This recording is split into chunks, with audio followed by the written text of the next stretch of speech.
mythical beast that's full of hot air. People saw something large with big bulbous eyes rising above the waves. And a brazen bandit who becomes a star. She really embodied the romantic idea of the Old West. Deep in the vaults of the world's greatest institutions lie extraordinary relics, tales of intrigue and wonder, and secrets waiting to be revealed. These are the mysteries at the museum.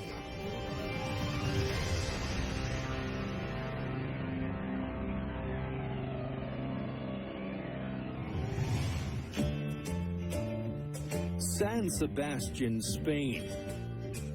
Stunning beaches, Michelin star restaurants, and a thriving art scene make this coastal city the official European capital of culture. And helping San Sebastian live up to its reputation is the Koldo Mitsilena Cultural Center. The museum features the first Basque translation of Macbeth, illustrated manuscripts from the 16th century, and contemporary sculptures by international artists. But perhaps the most intriguing object is a sheet of stamps from a strange land. You've got 10 colourful images, 7 sailing boats, a picture of a man, an image of a woman, and a family crest. They come from a place that next to nobody has visited. According to writer Andrea Mann, these stamps tell a revolutionary tale about the founding of an unusual nation. This is a story about the little guy versus the system.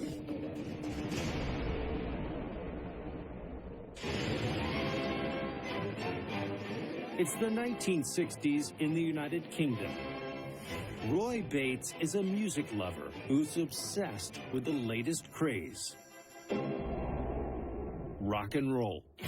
Roy Bates, like the Beatles, the Rolling Stones, a lot of the kind of rock and roll everyone really wanted to listen to. But Roy has a problem. The state-run broadcaster, the BBC, is stuck in the past. As a bastion of traditional values, it only plays rock and roll for a few hours a week. Roy believes everyone should be able to listen to rock and roll anytime they like. So, together with a host of other pop music fans, he sets up his own pirate radio station. The people that set up these stations were literally broadcasting from boats outside of British waters. This is why they were called pirate radio stations. But unlike the other pirate radio operators, Roy doesn't just play music from a boat and then sail home. Roy commandeers an abandoned sea fort 7 miles off the coast of England. It's one of several concrete and steel platforms that were built by the British Army during World War II. The broadcaster lives on the 120-foot-long platform with his wife Joan and his son Michael. Roy Bates saw this as the perfect place for his pirate radio station. It was away from civilization. It's a perfect spot for him.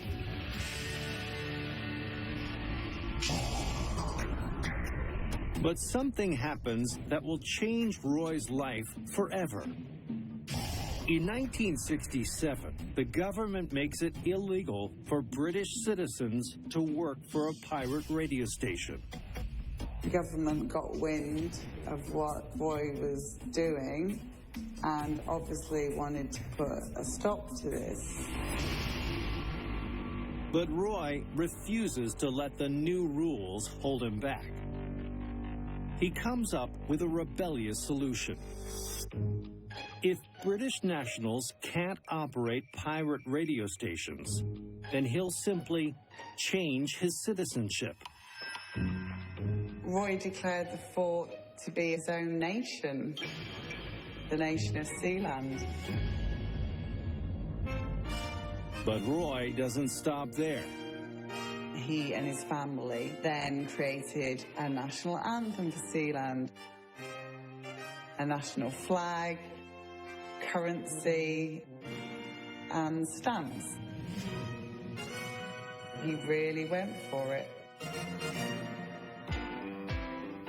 Bates even bestows passports and government titles to people all over the world. He gives the honor of Prime Minister to a supporter in Germany named Alexander Achenbach. Achenbach had never been to Sealand, but liked the idea of being a Prime Minister of a nation. Who wouldn't? When British government officials hear of Bates's declaration, they're furious. They consider Sealand an affront to their sovereignty. And to counter the move, they take drastic actions. One by one, they start destroying Britain's abandoned war forts. It seems only a matter of time before Sealand is no more. Roy Bates was worried about the safety of his family and their state of Sealand, and whether that was going to be under attack as well. In August 1978, the Bates family's worst fears are finally realized. Roy and his wife Joan are attending to some business in Europe, leaving their 25-year-old son Michael alone on Sealand. Suddenly, in the distance, Michael sees something alarming. A helicopter, speedboats start arriving, approaching the platform at great speed. Michael realizes Sealand is under attack. It seems that the British have mounted an invasion.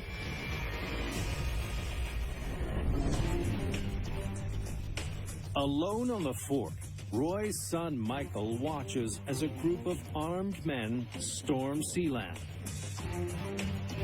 But when they restrain Michael and hold him captive, he realizes something astounding. It's not the British. It was the country's own Prime Minister, Alexander Achenbach. To Michael's horror, Achenbach claims that Sealand is his to govern. And the German entrepreneur has big plans for the tiny outpost. Achenbach wanted to build a luxury casino on the platform. Michael is shoved in a helicopter and dropped off on the continent. There, he tracks down his parents, who are outraged. This was obviously horrific for Roy Bates. This was not just his family home that had been taken over, but his nation that had been taken over. But the Bates aren't going down without a fight. They pledge to take Sealand back by force. On August 15th, Roy and Michael assemble an arsenal of weapons and fly a helicopter to the platform. They storm the fortress and hold Achenbach's cohorts at gunpoint. They'd been caught unawares and they surrendered to the Bateses. Then, to send a message to future attackers, Bates takes one of Achenbach's accomplices and holds him as a prisoner. News of his incarceration reaches Germany.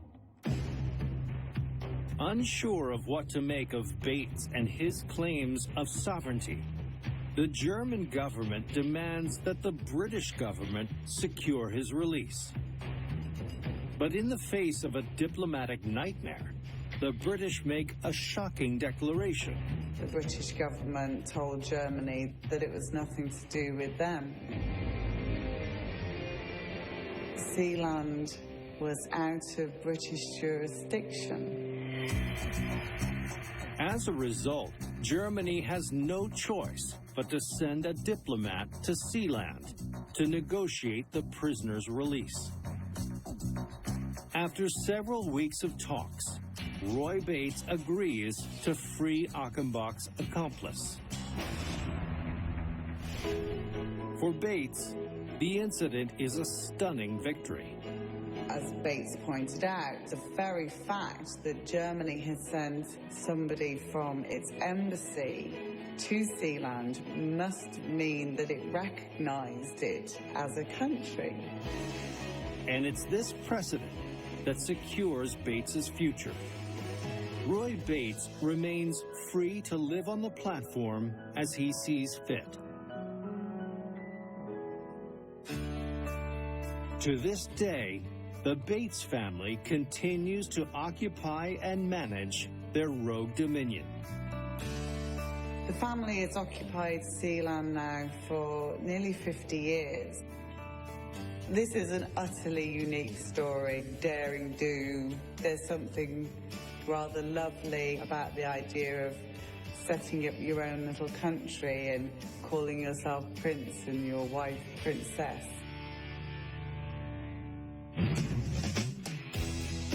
And these colorful Sealand stamps at the Kodo Mitsilena Culture Center symbolize a little-known country and its founders' fierce sense of independence.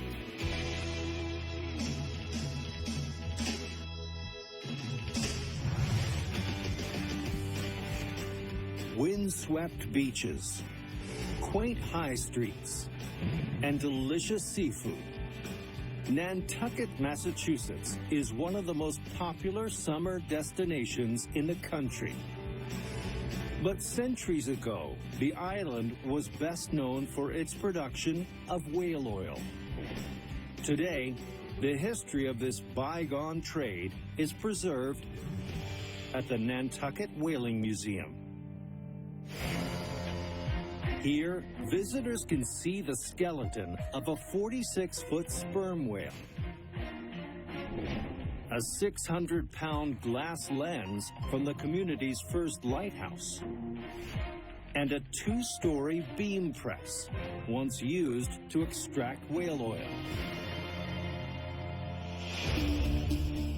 But amid these larger-than-life artifacts is a series of much smaller items.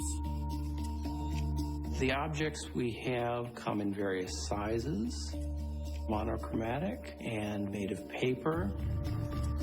What this seems to be at first glance are photographs of giant footprints in the sand.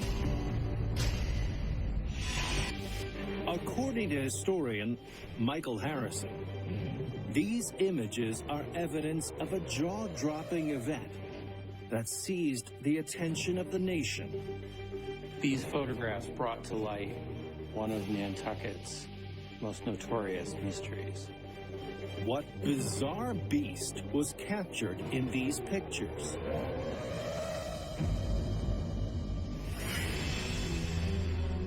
August 11, 1937, Nantucket. A local businessman named Ed Crocker offers the editors of the town newspaper a set of astonishing photographs. He says they show the evidence of a giant monster that's roaming the coast.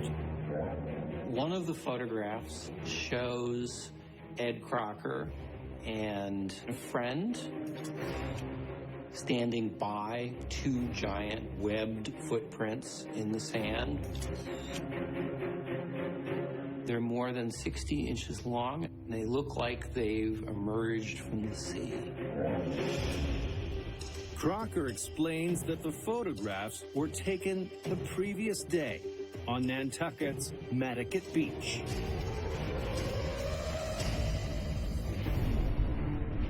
The bizarre photos are a huge scoop for the newspaper. On August 14th, the photos are published.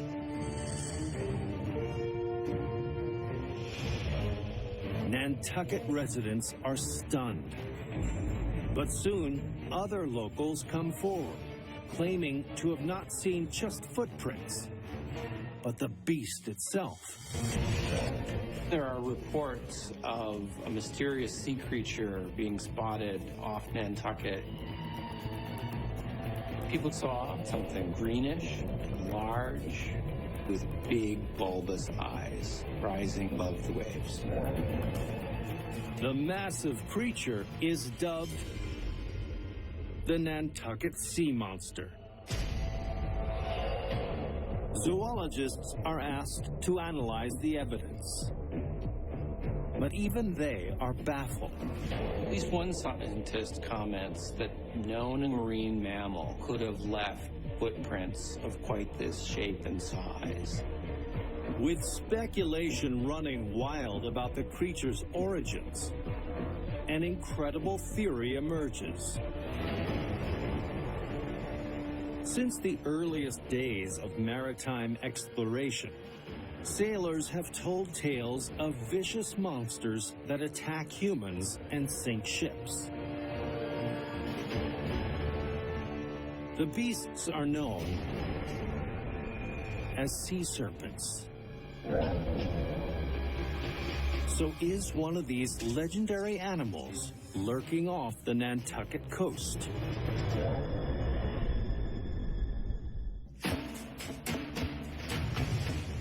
It's 1937. Residents of Nantucket Island have reported seeing a strange green monster rising out of the ocean. Some believe the creature could be a real-life sea serpent. So is this legendary beast lurking in Nantucket waters? 4 days after the photographs are published, the community gets its answer. Islanders wake to an incredible vision. A massive creature resting in plain sight right on the beach. We'll see a giant green head out of the water, big eyes, giant teeth. It's just what's been reported in the newspaper reports. But there's one key detail that hasn't been reported before. That is, the serpent is a giant rubber balloon. It seems the fearsome sea monster was a hoax. The perpetrator immediately steps forward. Famed puppeteer and Nantucket resident, Tony Sarg. Sarg designs the balloons for the Macy's Thanksgiving Day Parade in New York. And he explains that his sea monster stunt was an attempt to boost excitement for the annual event. Sarg proposed a sea serpent balloon to R.H. Macy and Company for their 1937 Thanksgiving parade. He also suggested to them that maybe the balloon could be shown earlier than Thanksgiving as a way to drum up interest, and thought that it would be good for business. Sarg confesses he used a boat and a long tow line to float his sea serpent balloon in the waters. The massive footprints on the beach were also his creation. And with the help of local reporters who were in on the gag, he was able to fool an entire community. Surprisingly, Sarg's admission is met with joy and excitement. Everybody loved this and embraced this. And when you look at the photographs of this balloon, it's really funny. Several weeks later, Sarg's Sea Monster is sent to New York City, where it floats between skyscrapers on Thanksgiving Day. Today, these photographs at the Nantucket Whaling Museum document a wild chapter in this island's history, when stories of a strange monster turned out to be full of hot air.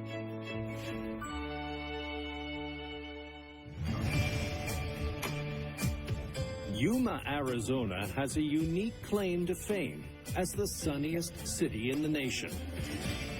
It sees about 313 sun-filled days per year.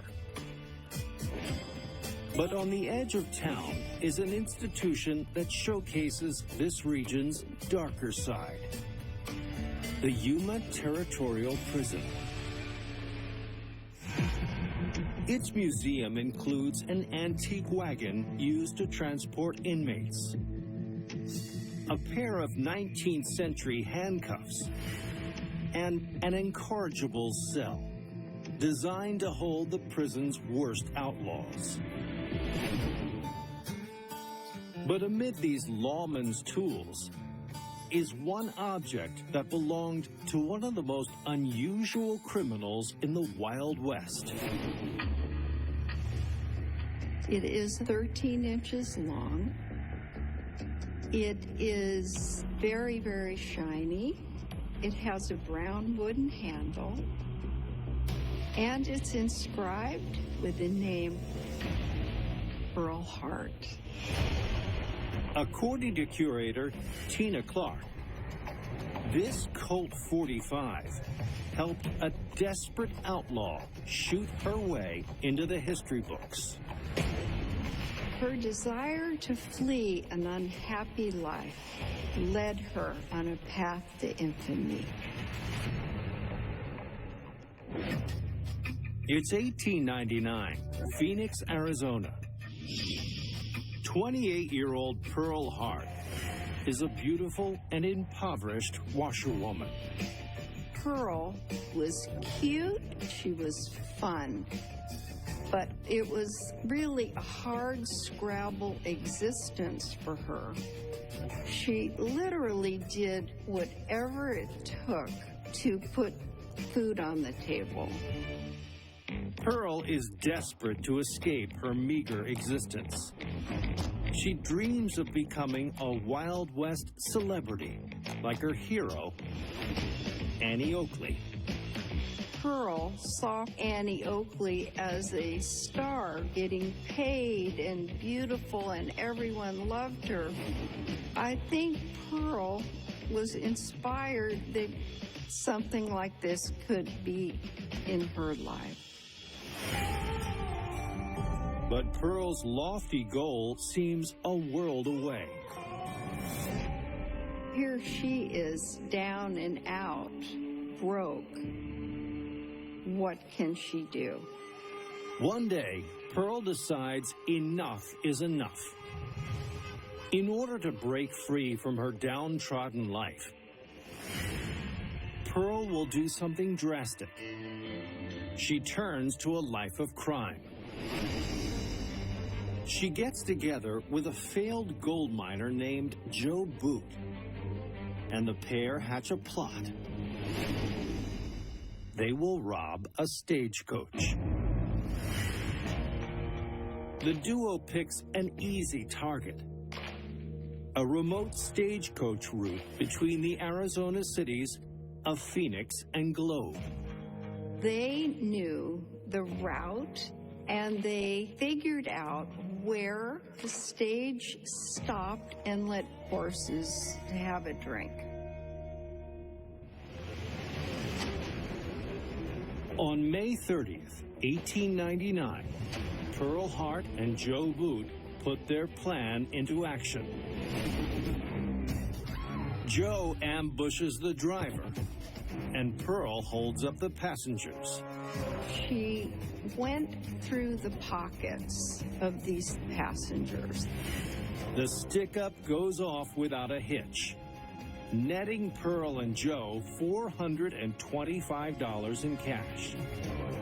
They had the money and rode toward Globe. But the inexperienced criminals make a critical mistake. In their haste to flee the scene of the crime, they become hopelessly lost. They didn't plan their escape at all. They made a couple of circles, so it was a mess. The authorities easily track down the robbers and arrest them. 6 months later, Pearl goes to trial. She was found guilty and given 5 years at the Yuma Territorial Prison. It appears that Pearl's dreams are over. But in a wild twist, this dead end is just the beginning. Her incarceration may be the big break she's been looking for.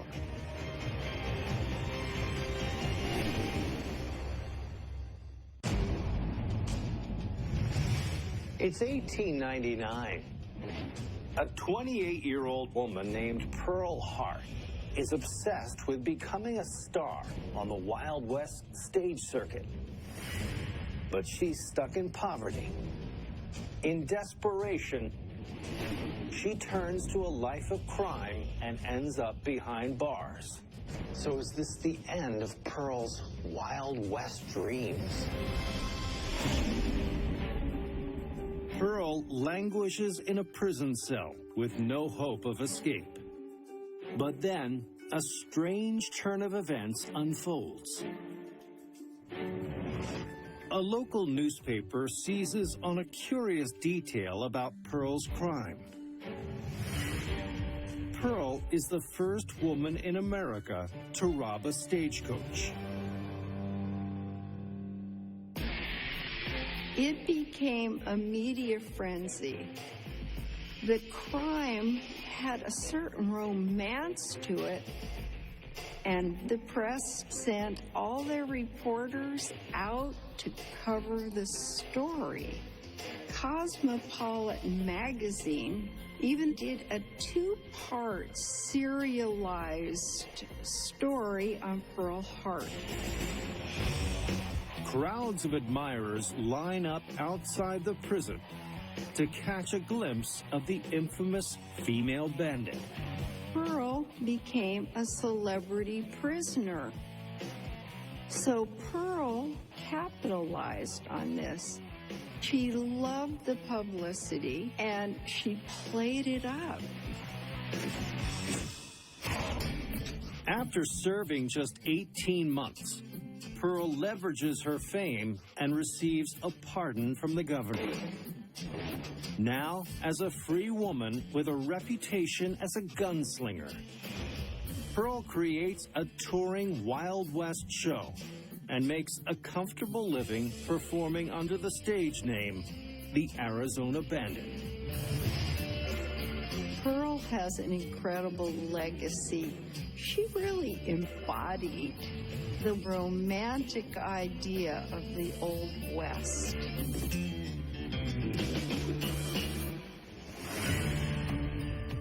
Today, Pearl Hart's gun is displayed at the Yuma Territorial Prison. It recalls the strong and spirited woman whose brief foray into a life of crime sent her on a circuitous path to fame and fortune.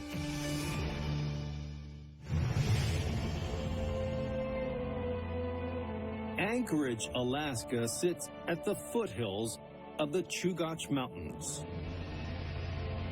The range contains the greatest concentration of glacial ice in the state. And showcasing the grandeur of this spectacular region is the Alaska Museum of Science and Nature.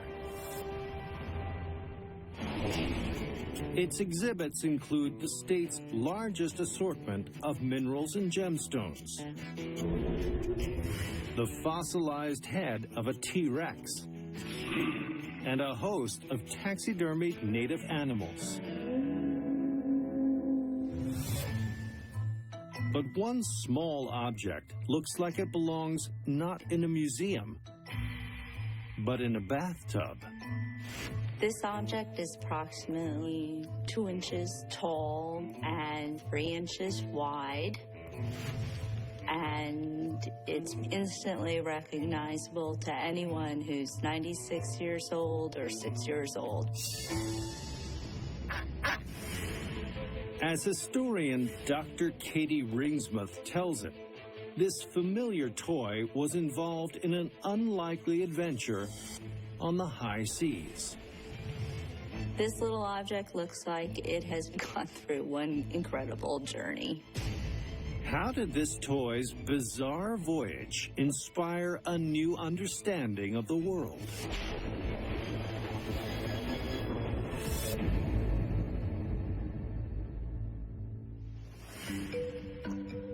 November 1992, Sitka, Alaska. Eben Punderson is a part-time journalist and avid beachcomber, searching for odd objects for his collection. One day, Punderson is strolling along the coast when something catches his eye. A bright yellow rubber duck. He probably just thought it was a forgotten toy left behind on the beach. Punderson continues on his way. But as he walks farther, he's surprised to discover even more of the tiny playthings littering the sand. He started finding several dozen of these little ducks. Intrigued, Punderson resolves to find out where these bath toys have come from. He takes out an ad in the local newspaper asking if anyone else has found similar yellow ducks. So Punderson waited, thinking perhaps he might get 1 or 2 responses. But Punderson's estimate is off. Way off.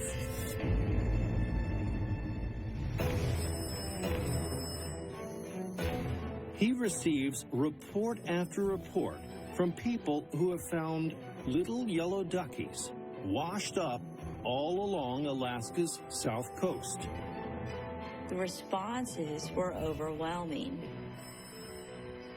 He realized he was on to a big story. In just a few days, Punderson confirms that about 400 toy ducks have been found on the state's shores. Punderson was ecstatic. He received reports from a range of over 400 miles.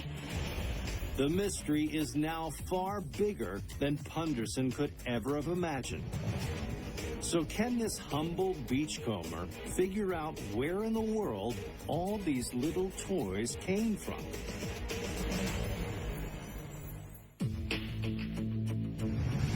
It's 1992, Sitka, Alaska. Beachcomber Eben Punderson is tracking a bizarre maritime mystery. Hundreds of rubber ducks are washing up along the Alaskan coast. So where are these buoyant playthings coming from? Punderson becomes obsessed with solving the mystery. He is now a journalist on a hot story, and he wants to get to the source of it. Punderson examines one of the rubber ducks, and a clue jumps out at him. The little yellow duck had the words embossed, "The first years." It's his first solid lead. He made the connection that the first years was a line of toys manufactured by a company in Massachusetts. Punderson contacts a marketing representative at the New England-based company, who makes a stunning admission. The man explains that the toys were manufactured in China. They had been loaded onto a container ship along with other goods headed for Tacoma, Washington. But 4 days into its voyage, the ship hit a massive squall, and 12 containers were washed overboard. One of those containers held 28,800 little toy creatures. The container door flew open and the steel box sank. But those little resilient toys floated to the surface. And there began their journey to Sitka, Alaska. After weeks of investigating, Punderson has finally solved the riddle. But the story is far from over. Only a fraction of the ducks from the container ship washed up on the Alaskan coast. Thousands more remain at sea for years, floating their way around the world. These little ducks have been found in Australia, Chile, Europe, and of course the United States. And the impact of these enigmatic little ducks goes far beyond the world of beachcombers. Sightings of the plastic playthings on shore and at sea are so frequent that scientists are able to use the data to track the Earth's ocean currents with greater accuracy than ever before. Therefore, they can track hurricanes better, or other big storms and other weather patterns that certainly impact us today. And this toy duck at the Alaska Museum of Science and Nature is a buoyant reminder of the serious effort to solve a mystery of the seas.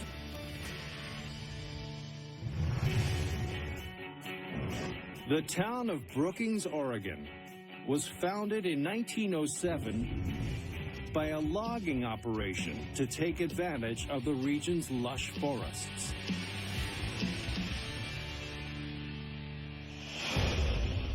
Today, the area's heritage is chronicled at the Chetco Valley Historical Society Museum. It displays an assortment of early American typewriters, a steam engine once used for plowing, and a mid-19th century sewing machine. But amid these historic relics is one artifact that predates them all. It's over 400 years old. It is about 3 feet long. It's made of folded steel, and the handle is wrapped with corded silk.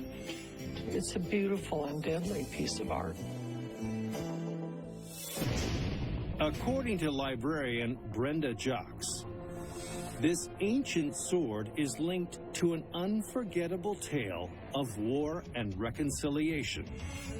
Though this weapon was designed to kill people, it actually helped to bring them together. How did a weapon of war become a symbol of peace? August 1945. Japan surrenders to the Allies, bringing World War II to a close. And as the Japanese people watch their country capitulate, one man reflects on the role he played in the conflict.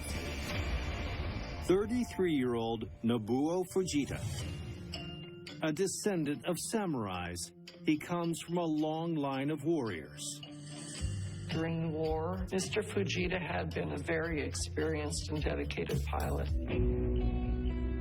Despite Japan's defeat in the global conflict, Fujita's countrymen regard him as a war hero. It's a great honor, but Fujita can't shake one overarching emotion: remorse. One of his favorite comments that he used to make was, "What a stupid war we made." Fujita was on board one of the submarines that sprung the surprise attack on Pearl Harbor. And during the war, he trained Japan's deadly kamikaze pilots. But perhaps his most infamous mission was to deliver the only Japanese bombs to strike the American mainland.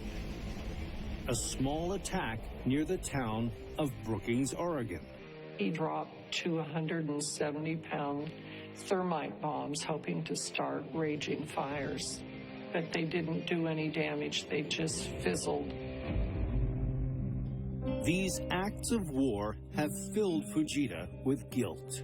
He was changed from being an elite pilot to pacifist. He didn't want anything to do with war. Fujita longs to make amends, but he has no idea how.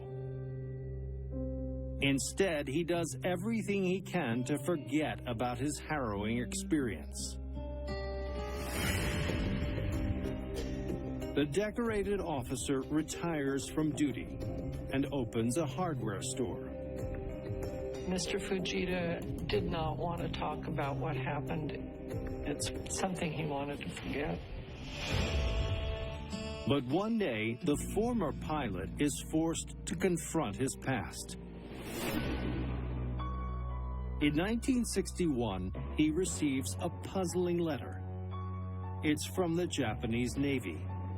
Fujita is told that a group of Americans are looking for him. They're from the town of Brookings, Oregon. It was the town he had bombed during the war. Fujita is surprised to learn that a civic group has invited him to be the guest of honor at the town's annual festival. It's a carnival and parade that draws visitors from all over Oregon. The letter said that they were looking for a way to promote reconciliation between the two countries. For Fujita, it's a chance to finally come to peace with his role in the war. But the former officer is also skeptical. Given his role in 2 attacks on American soil, not to mention his work training kamikaze pilots, what if the invitation is actually an elaborate ruse to extradite him to the United States? He was worried it was a trick to get him to come over here. He thought that he was being tried for war crimes. Fujita grapples with a seemingly impossible dilemma. Play it safe and risk regret, or put his faith in peace.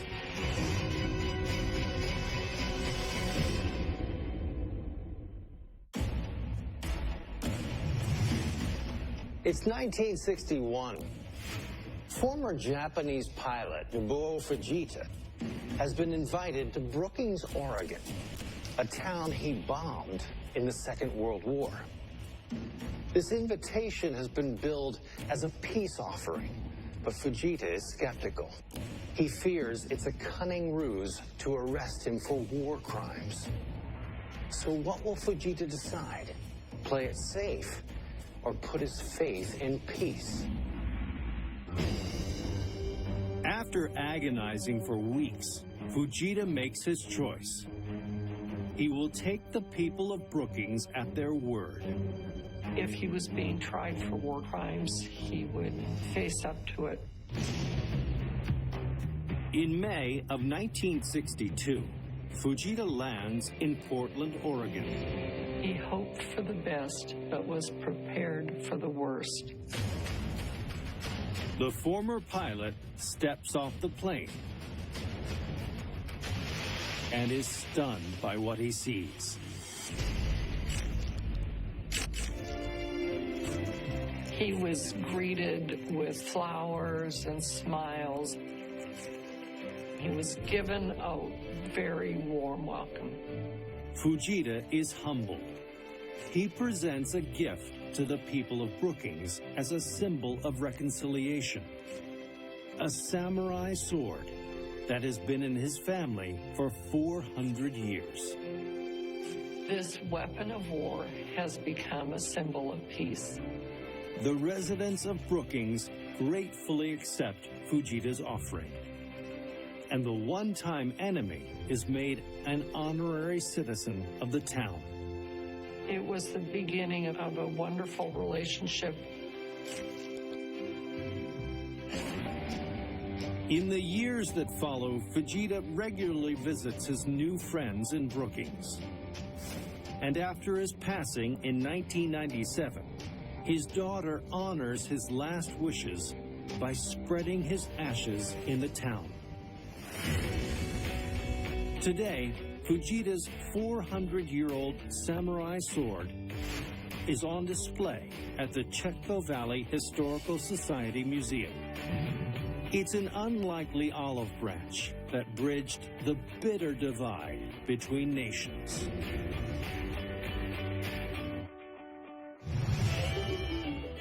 Nebraska's vast prairies make it the ideal location for raising cattle. The state produces over 7 billion pounds of red meat each year. But in the city of Lincoln is an institution dedicated to an activity with a very urban appeal: the National Museum of Roller Skating. Here, visitors can view a range of memorabilia from skating's past. But perhaps the collection's most prized item is the one that started it all. The artifact is 8 inches long, had 4 cylindrical wheels attached to the bottoms, as well as metal brackets at the toe and at the heel. These skates are the first of their kind. But according to museum director James Vanderden, they sent their inventor spiraling into madness. This is a story of one man protecting his creation, no matter the cost.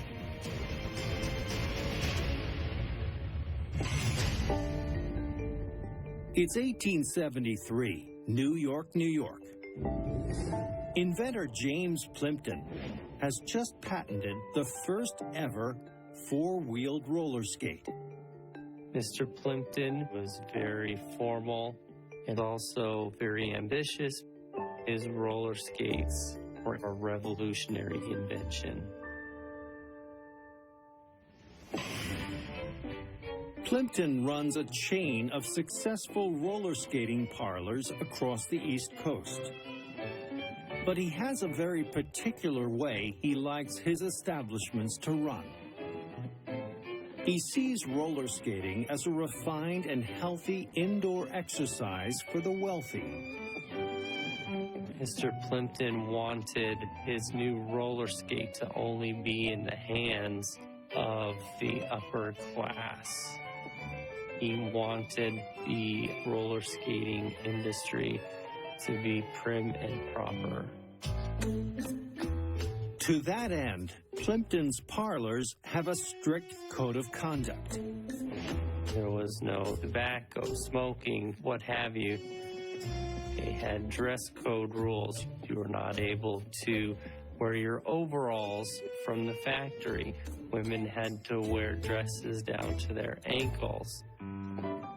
Plimpton's rinks are a hit among the country's upper classes and those who share his conservative values. But Plimpton's perfect parlors are about to come under threat. One day, Plimpton hears that a new public rink has opened with a cheap entry fee and skates designed by a man named Samuel Winslow. And though his skates are carbon copies of Plimpton's, the atmosphere at this rink could not be more different. Music is being played, fraternizing by both sexes. It's almost like a circus-type atmosphere. This was not what Mr. Plimpton wanted for the roller skating industry, and it infuriated him. To Plimpton, this new rink is a vile affront to the conservative institution of roller skating. He vows to bring down Winslow no matter the cost. In 1880, Plimpton sues Winslow for patent infringement, claiming that his rival has illegally copied his roller skate design.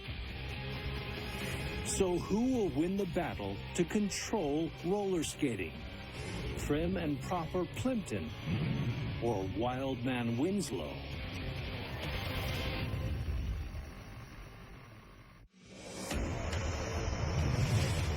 It's the 1880s. James Plimpton has created a roller skate that's wildly popular among the upper class. But a copycat inventor named Samuel Winslow has stolen his skate design and marketed it to a very different crowd. Plimpton vows to protect his invention, but little does he know, it could all bring his skating empire to a screeching halt. Plimpton's lawsuit winds its way through the court system, all the while costing Plimpton a huge sum of money. This became an obsession for him to protect every aspect of his invention. And things are about to get even worse. Hundreds of new roller skating rinks pop up across the country, all using Winslow's model. It seems that people everywhere prefer casual skating parlors with fewer rules and restrictions. Plimpton is dumbfounded, but he refuses to give in. Mr. Plimpton did not back down. The crazed inventor sues every rink he can, spending the equivalent of at least $1 million in legal fees. Finally, in 1883, Plimpton wins his lawsuit against Winslow. But it's too late. This was a hollow victory for Mr. Plimpton because he ended up spending most of his fortune protecting his patents. That year, his patent ended up expiring, opening the door to more skate manufacturers. Plimpton's skating business flounders. But Winslow goes on to become the largest producer of roller skates in the United States. And skating itself continues its inexorable rise as a pastime for the masses instead of just the elite. Today, these 1863 parlor skates are preserved at the National Museum of Roller Skating. A reminder of a revolutionary invention and the battle for its destiny.